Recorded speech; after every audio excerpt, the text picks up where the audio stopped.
بسم اللہ الرحمن الرحیم۔ السلام علیکم۔ جنگ احد کی لڑائی شروع ہونے سے پہلے ایک شخص قزمان نامی بھی مسلمانوں کی طرف سے جنگ میں شریک ہوا تھا۔ اسے دیکھتے ہی حضور صلی اللہ علیہ وسلم نے ارشاد فرمایا تھا کہ یہ شخص جہنمی ہے۔ وہ احد کی لڑائی میں بہت بہادری سے لڑا۔ لڑائی شروع ہونے پر سب سے پہلا تیر بھی اسی نے چلایا تھا۔ لڑتے لڑتے وہ مشرکوں کے اونٹ سوار دستے پر ٹوٹ پڑا اور 8-10 مشرکوں کو آن کی آن میں قتل کر ڈالا۔ بعض صحابہ نے اس کی بہادری کا تذکرہ آپ صلی اللہ علیہ وسلم سے کیا۔ اس تذکرے سے ان کا مقصد یہ تھا کہ آپ نے تو اسے جہنمی فرمایا اور وہ اس قدر دلیری سے لڑ رہا ہے۔ اس پر آپ صلی اللہ علیہ وسلم نے پھر ارشاد فرمایا یہ شخص جہنمی ہے۔ صحابہ کرام رضی اللہ عنہم اس پر بہت حیران ہوئے۔ جبکہ قزمان لڑتے لڑتے بہت زخمی ہو گیا تو اسے اٹھا کر بنی ظفر کے محلے میں پہنچایا گیا۔ یہاں لوگ اس کی تعریف کرنے لگے، اس پر وہ بولنے لگے، مجھے کیسی خوشخبری سنا رہے ہو؟ خدا کی قسم میں تو صرف اپنی قوم کی عزت اور فخر کے لیے لڑا ہوں۔ اگر قوم کا یہ معاملہ نہ ہوتا تو میں ہرگز نہ لڑتا۔ اس کے ان الفاظ کا مطلب یہ تھا کہ وہ اللہ اور اس کے رسول کا کلمہ بلند کرنے کے لیے نہیں لڑا تھا۔ پھر زخموں کی تکلیف ناقابل برداشت ہو گئی۔ اس نے اپنی تلوار نکالی، اس کی نوک اپنے سینے پر رکھ کر سارا بوجھ اس پر ڈال دیا۔ اس طرح تلوار اس کے سینے کے آر پار ہو گئی۔ اس طرح وہ حرام موت مرا۔ اسے اس طرح مرتے دیکھ کر ایک شخص دوڑ کر نبی کریم صلی اللہ علیہ وسلم کی خدمت میں حاضر ہوا اور بولا، میں گواہی دیتا ہوں کہ آپ اللہ کے رسول ہیں۔ آپ نے دریافت فرمایا، کیا ہوا؟ جواب میں اس نے کہا، آپ نے جس شخص کے بارے میں فرمایا تھا کہ وہ جہنمی ہیں، اس نے خودکشی کر لی ہے۔ اس طرح قزمان کے بارے میں آپ کی پیشن گوئی درست ثابت ہوئی۔ اس کے بالکل الٹ کا ایک واقعہ یوں ہوا کہ بنی عبد الاشہل کا ایک شخص اسیرم اپنی قوم کو اسلام لانے سے روکتا تھا۔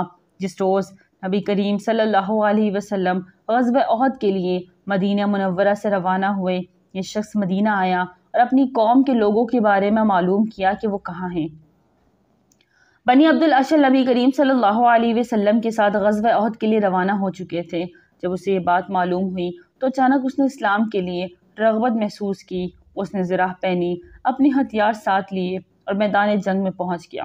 پھر مسلمانوں کی ایک صف میں شامل ہو کر کافروں سے جنگ کرنے لگا، یہاں تک کہ لڑتے لڑتے شدید زخمی ہو گیا۔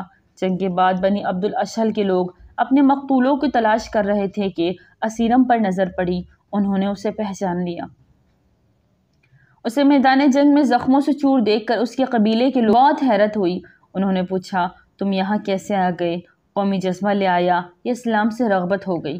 اسیرم نے جواب دیا کہ میں اسلام سے رغبت کی بنیاد پر شریک ہوا ہوں۔ پہلے اللہ اور اس کے رسول پر ایمان لایا، پھر میدان میں آ کر جنگ کی، یہاں تک کہ اس حالت میں پہنچ گیا۔ حضرت ابو ہریرہ رضی اللہ تعالیٰ عنہ ان کے بارے میں کہا کرتے تھے کہ مجھے اس شخص کا نام بتاؤ جس نے کبھی نماز نہیں پڑھی مگر وہ جنت میں چلا گیا۔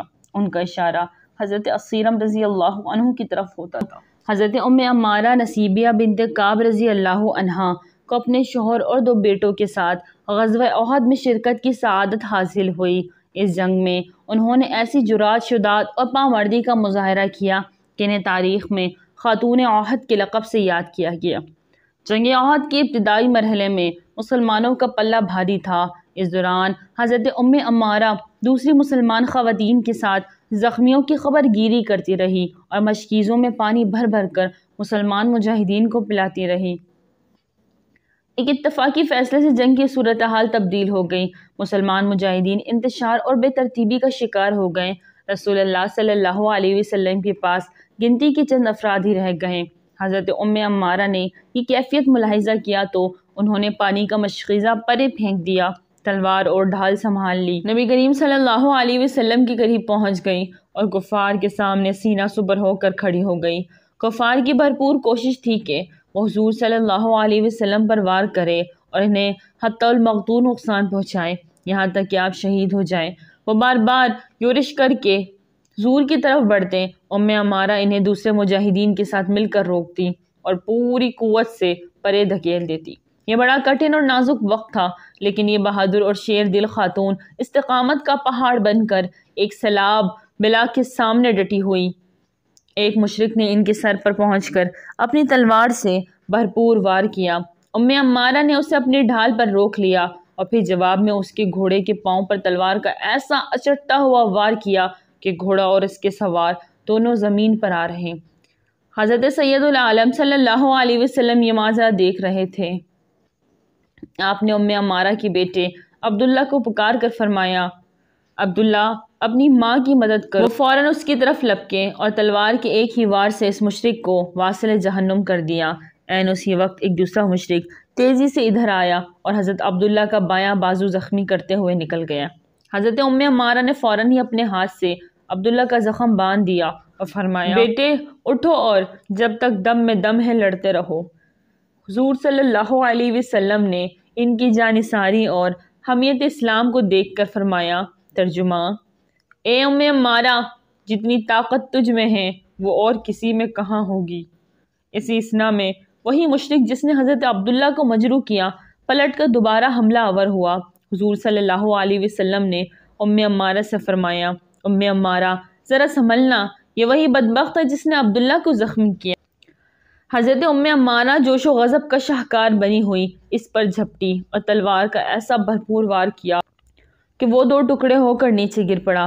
حضور سید عالم صلی اللہ علیہ وسلم یہ دیکھ کر مسکرا اٹھے اور فرمایا، اے عمارہ، تم نے اپنے بیٹے کا خوب بدلہ لیا، رضی اللہ عنہم اجمعین۔ سبحان اللہ۔